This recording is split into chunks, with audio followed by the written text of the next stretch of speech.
Author is funded by the Pacific Northwest Writers Association, supporting writers from pen to publication since 1955. To learn more about the PNWA and their yearly conference, please go to pnwa.org.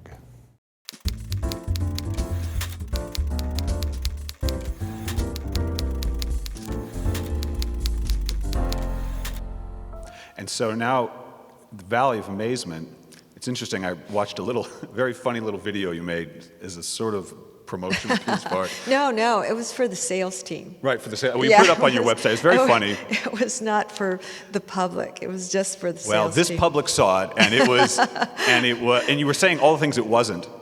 And it's funny because as soon as I opened the book and I read that great excerpt from Walt Whitman, I said, oh, it's a book about identity. It's a book about identity, which is, in your mind, what it was. Yeah. Which I always think is an interesting thing for a writer, because when you go to write, in certain ways you're going into this very deep part of yourself. Yeah. And in another way, you're kind of going to something that isn't you, that sort of is losing your identity in another way, because you've got to open yourself up to these stories, to these other people. Yeah. Well, you have to do a trick of the mind. Fiction is this subterfuge where you're thinking that you're hiding, that part of you is hiding behind these fictional characters. And also, you have to trick yourself into thinking that you are only going to exist in this one place, and that there is no one there looking over your shoulder, except maybe your grandmother or mother who are dead. But no one you don't have the sense of that reviewer or the public or anyone there, because if I do, I become paralyzed, and that everything I'm writing is terrible. So I have to trick myself, and it's a balance. You know, it was much easier to do with the first book. Right. I was writing in a naive state, and then there were no great expectations, and then suddenly with unexpected success, there were huge expectations. Yeah. And I live with that now. And I try to put it behind me and tell myself, I'm going to do this, I'm going to do the best I can, I'm going to, and I can't expect anything more. I hope that the publisher, who has done an incredible job, is happy. Yeah. But beyond a certain point, I can't control that. That's what Dennis Lehane said. He said, all I owe them is the best I can do. Yeah. I don't owe them Mystic River 7. Yeah. Just the best I can do. That's all I owe them. Well, you owe them the best. The thing you can't control, the sales. And when they put a lot of effort in it, you get a little scared that they're going to be really disappointed. When it hit number 4 on the bestseller list, this book, I was like, oh, thank God. They're looking for that. And when it did that, I was so relieved. Yeah. Well, and it took a long time to write. It was about a 7 or 8 year project, which has a lot to do, or partly to do, if I understand correctly, with this picture here. Well, I actually wrote 2 books during that 8-year period, and I wrote libretto for an opera. Right. I helped create an opera. I had to raise money for it. That's the main part of creating an opera, money, and doing publicity, which is huge. I think I did 1,000 interviews for that. And I built a house from the ground up, an accessible, completely accessible house, ADA specs, wheelchair accessible, roll-in shower, walk-in bathtub, all the handles, everything about it, grab bars galore. That was like writing 2 novels. And so I was in between time, I was working on a novel. And while I was doing research, I bought a book on Shanghai, and I was flipping through there, and suddenly I saw a photograph, and it was entitled "The 10 Beauties of Shanghai, 1911. And 5 of these 10 beauties were wearing a clothing identical to what my grandmother was wearing in a photo. It was my favorite photo. It appeared on the jacket of the Bonesetter's Daughter. It was on my desk. It was my source of inspiration. And you see that photo of my grandmother there on the left. And what you see, we don't have the picture of the 5 beauties, but what you see on the right is the most popular courtesan of that period, 1910, 1911. And the clothing the style is identical. The one on the right, of course, has much more elaborate, much more lavish jacket and jewelry and things. But what you see that's very particular is the headband, which is little pearls and embroidery, and it forms a V at the top. It's a little bit tight, and it slightly pulls at the side of the face, and creates this nice shape. And the pulling at the side of the face lifts the corner of the eyes a little bit to create that phoenix eye shape, which is the most desirable. And I only know that it must be tight and pulling because my grandmother's eyes in the other pictures do not go up like that, nor do her eyebrows. The collar going up to the bottom of the earlobe is also specific. There's a lining, a fur lining. There is the jacket is fairly tight. The woman on that side has like a velvet burnout pattern to it. The sleeves were much shorter. Instead of those bell-like sleeves, they were shorter and stopped below the elbow. And they had a white lining that went all the way to the wrist, and there were matching bracelets. They had tight pants. And the other quality is that they were taken in a Western photo studio with props and pots of flowers. You see them also holding in a handkerchief. But I don't think the handkerchief is particular to courtesans. For some reason, women are always holding these handkerchiefs in photos. That photo then, in looking at the other women wearing this identical outfit, made me think, why is she wearing this? My first reaction, was alarm, and then a second one was, well, maybe it was just a very popular outfit in 1910. But then I read that these were particular to courtesans. Yeah. And that led to this obsession in looking at everything having to do with courtesans, seeing what else might have matched up with my grandmother's life. It contradicted so much what had been told to me about her, that she was quiet, she was old-fashioned, she was a victim of society.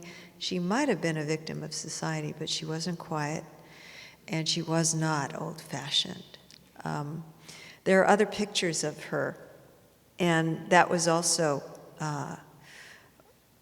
something that I took into account because one of the things people have asked, and I also questioned, was whether or not there was a photo studio that had people, young girls, come in, pay a certain amount of money, put this costume on, and then have your photo taken as some historic figure or whatever.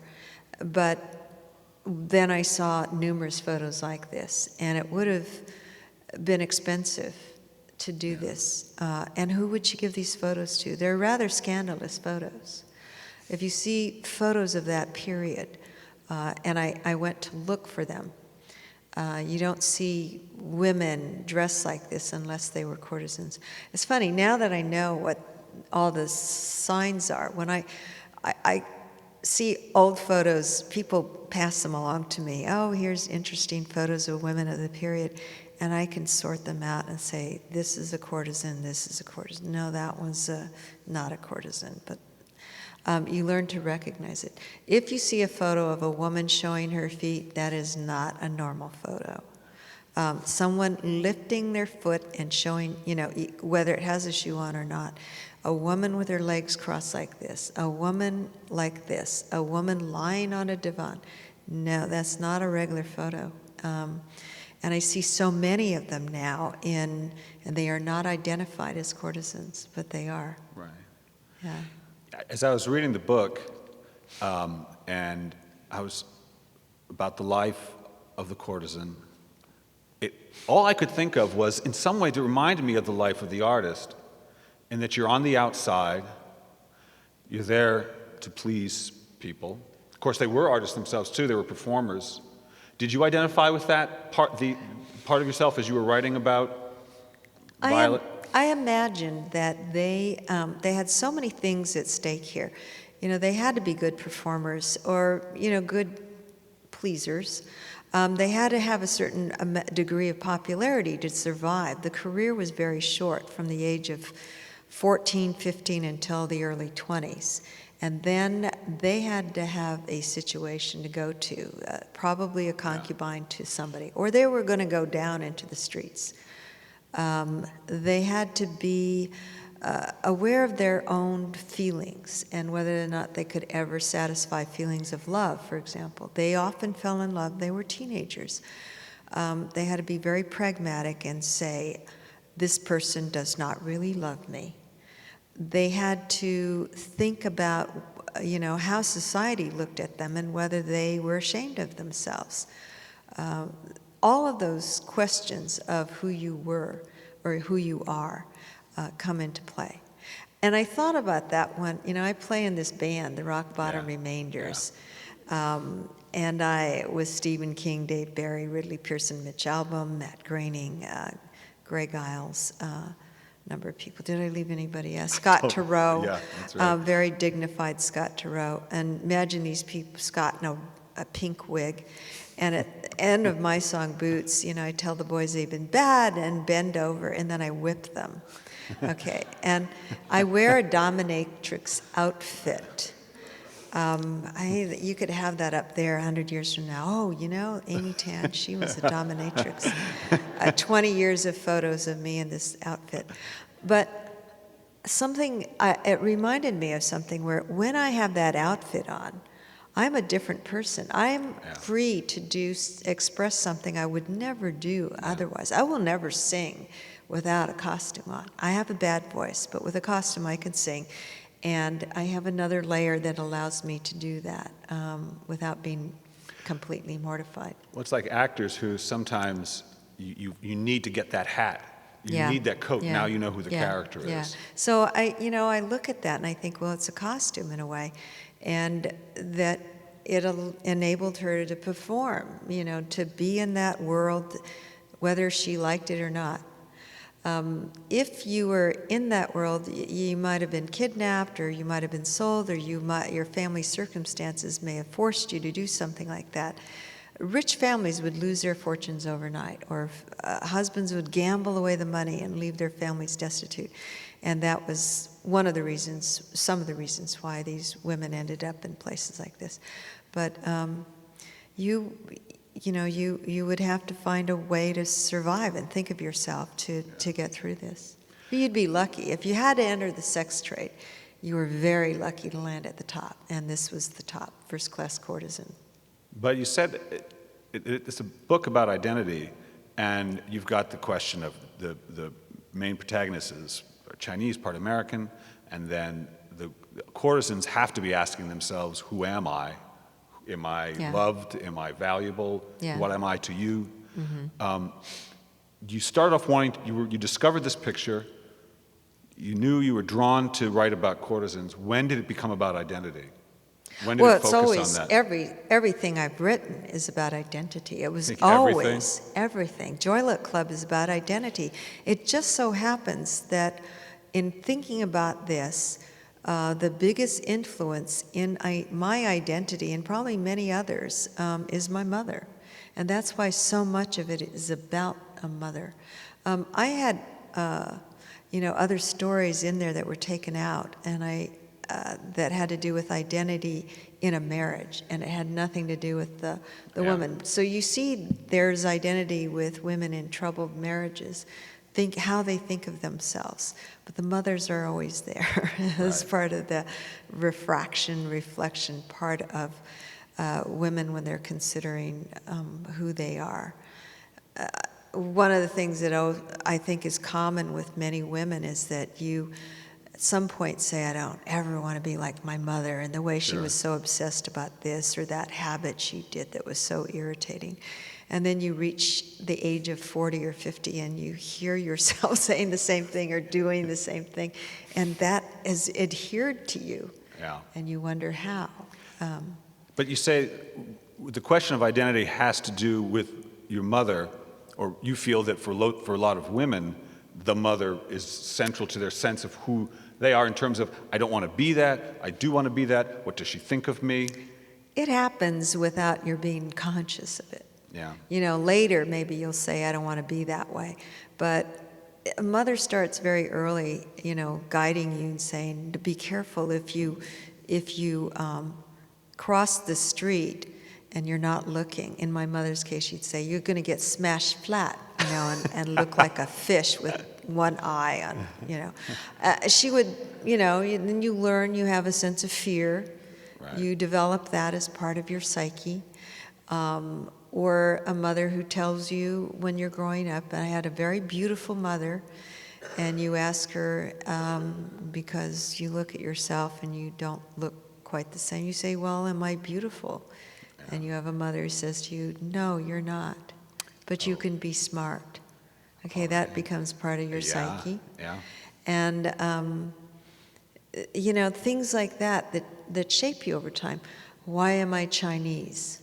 Why are the other kids around me something else? Why did somebody call me this name? If I stop eating Chinese food, will I not be Chinese anymore? There are weird things, you know, when you're a kid about who you are, your identity. Yeah. It continues, you know, in many different ways. If you marry, what are you going to lose of yourself? What gets absorbed? What do you have to give up? And so there was always that in what I'm thinking about constantly, but in my books, it's always there. So people say, oh, you're writing about mothers and daughters. Now you're writing about courtesans. And it's like, no, I'm not writing about courtesans. I'm writing about many, it's all about me. You know? Right. And it comes down to, it's all about me.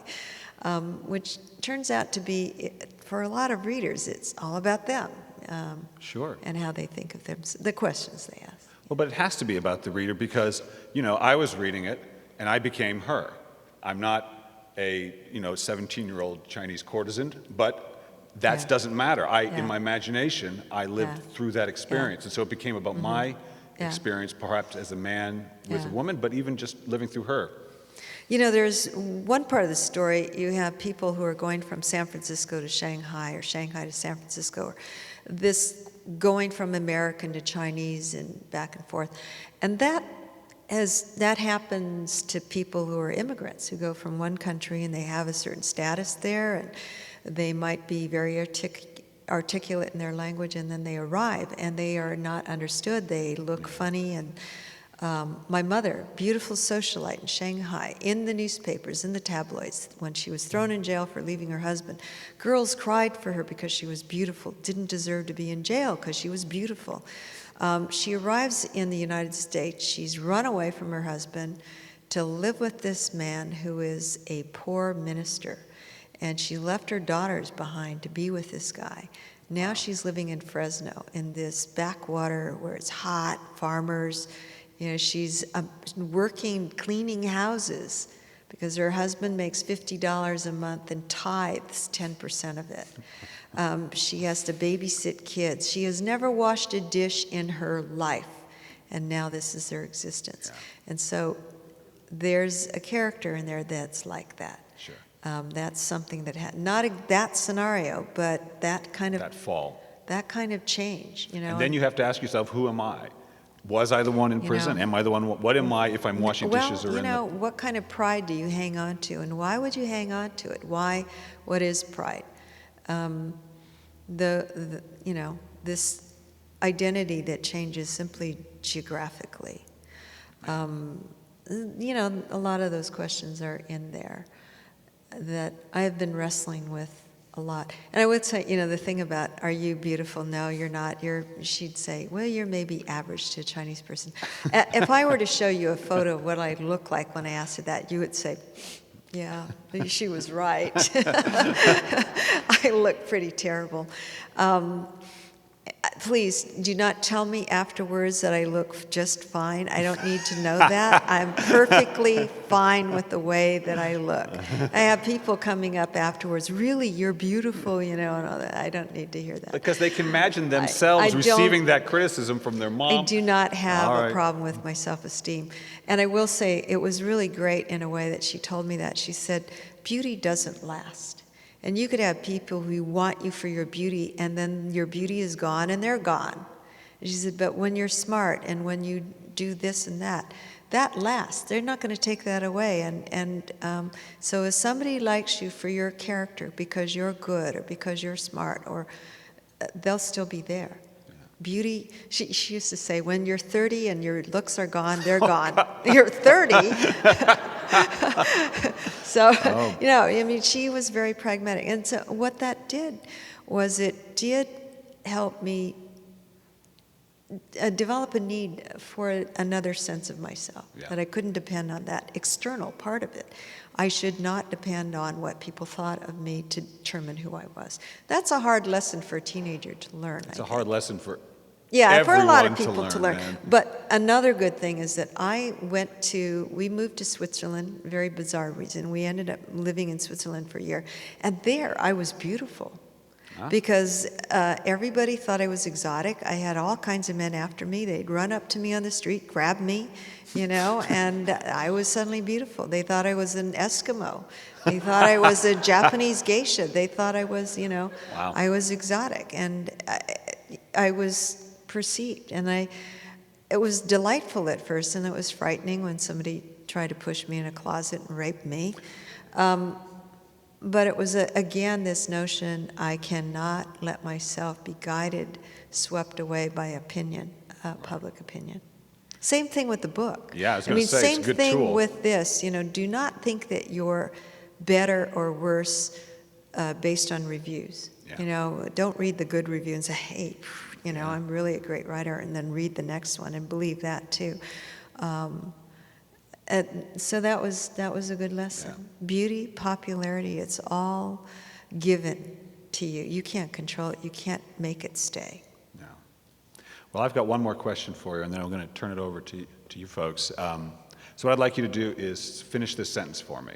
Oh, no. Okay. I'm not good at those. No, That's you can why do it. I got a low score on the SAT, the verbal part of the SAT. Well, so did I, so we're in good company now. Are you ready? All right. If writing has taught me anything, it's taught me what? To be quiet. Is that true? No. If writing has taught me anything, it has taught me the meaning of my life. Yeah.